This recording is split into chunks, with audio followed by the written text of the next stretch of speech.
So I've been racking my brain and trying to think about the use cases for the Kindle Scribe. If you want to read to learn and you want to keep your notes on the book, then this could be really quite good. If you want to read on this really big screen, then brilliant. And if you want lots of books, the Kindle Scribe, look no further. This library is incredible. If you want it to be your second brain, well, you're gonna have to work around by exporting your notes to PDF and work around with a different device and a different function.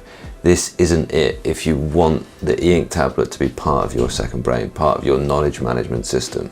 This isn't it. If you want to use it to think, it lacks any of the bullet journal ideas. It lacks being able to make a contents page or to do hyperlinking between pages in your notes. You can't organize your knowledge on it. So this isn't the second brain. This is a reader rather than a thinker.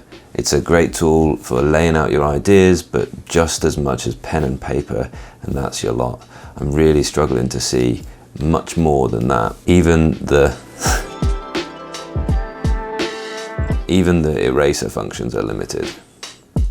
It's not there. And I can't even see any way that you can actually get access to these notebooks in the cloud or on any other device yet.